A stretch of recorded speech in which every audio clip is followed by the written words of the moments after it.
नमस्कार दोस्तों, स्वागत है आप सबका मेरे इस नए YouTube चैनल पर जिसका नाम है हिंदी प्रीमियर शो। कक्षा 9वीं और कक्षा 10वीं आप हिंदी पढ़ना चाहते हैं, संपूर्ण साहित्य और व्याकरण? जी हाँ, तो बिल्कुल आप सही जगह पर हैं। आज हम आपको हिंदी कक्षा 9वीं के लिए पहला व्याकरण पाठ जो है संज्ञा, इसकी संक्षिप्त जानकारी प्रस्तुत करेंगे। संक्षिप्त का अर्थ समझते हैं ना? संक्षिप्त यानी बहुत ही आसान तरीके से, बहुत ही सरल शब्दों में और कुछ ही अंश में आपको यहाँ पर पढ़ा रहा हूँ। संपूर्ण वीडियो के साथ हम फिर एक बार मिलने वाले हैं, लेकिन उसके लिए आपको करना पड़ेगा मेरे इस चैनल को सब्सक्राइब और इस वीडियो को लाइक। चलिए समझते हैं कि हिंदी पाठ में संज्ञा, यह कक्षा 9वीं के लिए दिया गया पाठ किस प्रकार है। सबसे पहले आपको पता ही होगा, इवन आपने कई बार इसके बारे में सुना होगा कि संज्ञा होता क्या है। संज्ञा मीन्स क्या?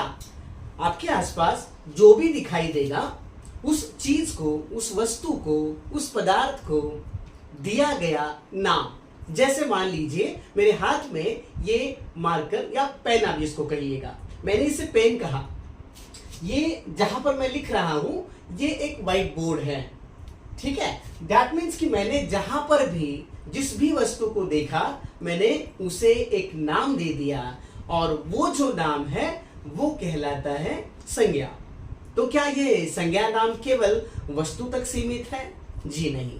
तो अगर हमें इस संज्ञा को सही तरीके से समझना है तो सबसे पहले यह जानना होगा कि संज्ञा होती क्या है और संज्ञा को किन भागों में विभाजित किया जा सकता है। चलिए, तो जैसा मैंने आपको कहा कि संज्ञा का अर्थ होता है किसी भी वस्तु, व्यक्ति, प्राणी आदि, इसमें बहुत सारी चीजें आ सकती हैं, इन सबको दिए जाने वाले नाम संज्ञा कहलाते हैं। अगर इतने सारे शब्द हैं और उन शब्दों को समझना है तो हमें इन्हें मुख्य रूप से 3 भागों में विभाजित करना पड़ेगा। पहला जो भाग है वह है जातिवाचक संज्ञा। अब जातिवाचक संज्ञा होती क्या है? देखिए, नाम में ही अर्थ छिपा हुआ है। जातिवाचक यानी जिसे सुनकर संपूर्ण जाति का बोध हो। अब संपूर्ण जाति, अब इसको समूह भी कह सकते हो, जिसे पूरे ग्रुप का पता चले।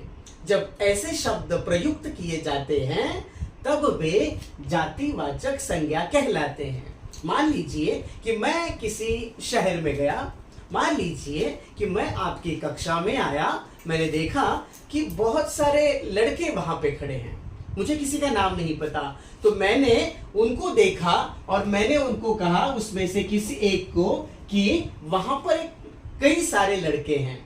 तो लड़का कहने से संपूर्ण लड़का इस प्रजाति का बोध हुआ, इसलिए लड़का शब्द जातिवाचक का उदाहरण है।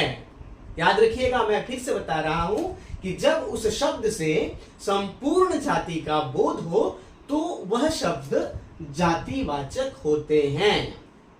दूसरा शब्द मैंने लिखा शहर। जब मैं शहर इस शब्द का उच्चारण करता हूं तो बहुत सारे शहर, इसलिए शहर यह शब्द भी जातिवाचक संज्ञा का उदाहरण है, ठीक है।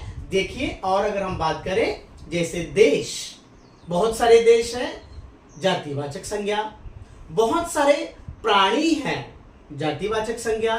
बहुत सारी महिलाएं हैं, जातिवाचक संज्ञा। बहुत सारे पुरुष हैं, जातिवाचक संज्ञा। इसका अर्थ ये होता है जब संपूर्ण जाति का बोध किसी एक शब्द के द्वारा हो तब वह जातिवाचक संज्ञा कहलाती है। अब थोड़ा आगे बढ़ते हैं और इसे जातिवाचक को देते हैं कुछ नाम। क्या नाम देंगे? जैसा मैंने कहा, लड़का और शहर। अब थोड़ी देर बाद मुझे पता चला कि अरे उस लड़के का नाम तो राम है, यानी उस ग्रुप को, उस जाति को मैंने एक स्पेसिफिक नाम दे दिया, किसी एक व्यक्तिगत इंसान को, प्राणी को, उसका नाम था राम। जब मैंने शहर कहा था तब वह जातिवाचक संज्ञा थी, लेकिन अब उन शहरों में से मैंने एक शहर को नाम दे दिया मुंबई। तो जब मैं मुंबई कहूंगा तो इतने सारे शहरों में से एक शहर का नाम हमें पता चलता है, एक ही शहर हमारे समक्ष प्रस्तुत होता है। इसलिए याद रखिएगा, इसलिए जब कभी किसी विशेष व्यक्ति, विशेष प्राणी, विशेष स्थान का बोध हो, वह कहलाता है व्यक्तिवाचक संज्ञा। समझ में आ रहा है? जब संपूर्ण बोध हो जाति का तब जातिवाचक, और उसमें से ही उस जाति को अगर हम किसी नाम से संबोधित करें तब वह व्यक्तिवाचक। इसमें याद रखिएगा कि व्यक्तिवाचक यानी इंडिविजुअल, यानी स्पेसिफिक, जिसको नाम दिया गया हो, यानी विशेष। और अंतिम है भाववाचक संज्ञा। भाव यानी हमारे मन के भाव, इमोशंस। जैसे मान लीजिएगा कि दो बच्चे आपस में शरारत करते हैं तो उनके अंदर बचपना हमें यहाँ पर देखने को मिल जाता है। बचपना, ठीक है। दो मित्र आपस में बातें करते हैं, हंसी मजाक करते हैं, तो दोनों के बीच जो भाव है वह है मित्रता।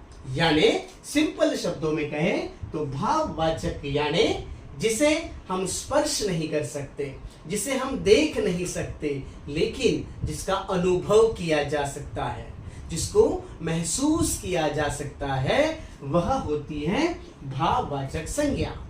याद रखिएगा कि यह हमारी पहली क्लास है और इस पहली क्लास में केवल मैंने शब्द का परिचय, शब्द की परिभाषा को समझाया, ठीक है।